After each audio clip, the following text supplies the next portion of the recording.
Wait, who is that I see? Is that a budget conscious shopper? Hey there, it's Deanna from A Walk Through Motherhood. Hi walkers. So let me go ahead and tell you how I did the perfect and always do the perfect budget when shopping at the grocery store. So Aldi's is my favorite grocery store. You just get a lot of stuff for a little bit of money, and you can be as healthy or unhealthy as you want. You guys can duke it out in the comments below. But anyway, I love Aldi. So my trick, and this actually applies anywhere that you go, to saving money at the store, is to think of the budget that you want to spend. And then now I'm going to show you how I stuck to it. So tonight we are doing make your own pizza night. My children like Mod Pizza. I'm not sure if you've ever heard of Mod Pizza, but it reminds me of Chipotle, where you choose all of the toppings you want on your pizza and then they make it for you. So that's what Mod Pizza is. So I decided, why don't we do our own Mod Pizza at home tonight? So I went to Aldi with a $25 budget. Now I know you're thinking, wait a minute, hold on. $25 is a lot of money.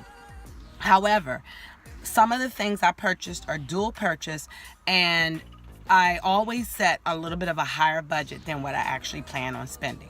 So I'm going to tell you what I purchased, and I'm going to tell you now, before she checked me out, I guessed $24. All right, now this is how I did it.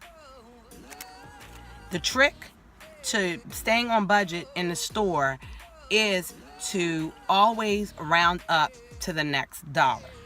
Now, if it turns out that your item is kind of close to the like $1 mark or the dollar mark, like a 9-cent type of deal, then I just kind of round down, because I know that in rounding up, I've picked up those 9 or 15 cents.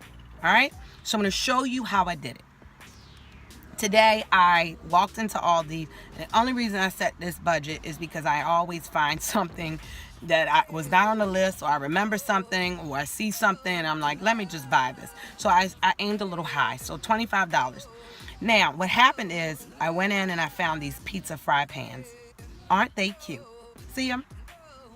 Anyway, those were $2.79, and I thought, oh my God, this is great for Make Your Own Pizza Day. So they were $2.79, and I rounded that up to $3. So you take 2 of those pans and you multiply, and you round up to 3. So we're rounding up to 3, $2.79 up to 3, and I bought 2 of those, so we're at $6.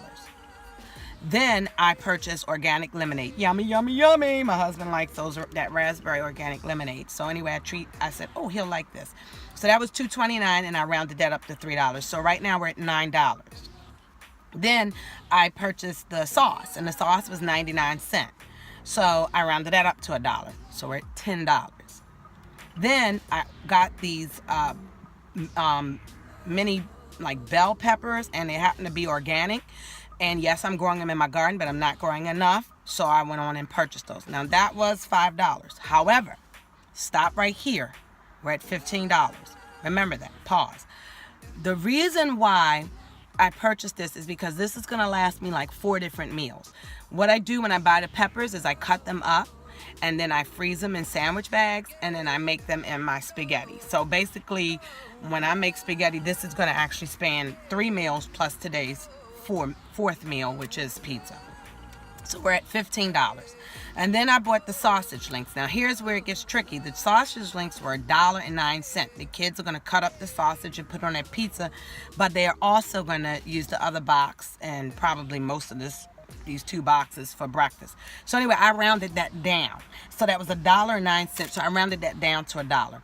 So we're at $17 now. So $1.09 up down to $1 times 2 is $2. So we're at $17. Then the crescent rolls, those were $1.15, because I'm going to do the crescent roll thing. Hopefully it turns out right. I've only done it one time before. So I rounded that down to $1. So that's $4. So 17, 18, 19, 20, 21. All right. So we're at $21.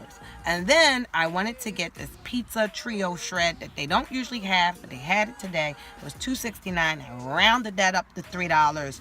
And so that made $24.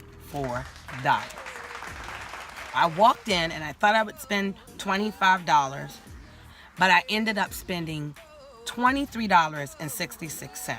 But when I got to that register, I said in my mind, this is going to be $24. So I was only off by a few cents, and that is because of taxes, which ended up being about 34 cents. And then again, some of the cents are off where I rounded up from 2.79 up to 3 or something like that. So some of this, by rounding that up, it gives you a little bit of room for movement, and you want to always over guess than under guesstimate. Now, the last trick I have is if you want to keep track of things as you're shopping, you can bring the good old-fashioned pen and pencil. Because that'll help you keep track of what the item was. And what I normally do if I am doing it with the pen and pencil, today I was amazing and didn't do it with the pen and pencil, is I don't write down $2.79 and then do $3. I just go, okay, that's $2.79, write down 3. All right, that's $2.29, write down 3. All right, that's 99 cents, I write down 1.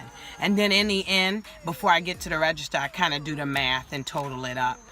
It can become a little bit cumbersome when you're dealing with like $100 grocery shopping. However, if you're really trying to stay in budget, I suggest that you either leave the kids home or you make this a shopping trip in which you're going to teach your children how to budget properly and teach them math. So get that Starbucks coffee, drink it, and pack your patience if you're taking your children. And if you're not, then just take your time, and I guarantee you, you can stay on budget. In the comments, leave your experiences and let me know if you stayed on budget. Bye, walkers.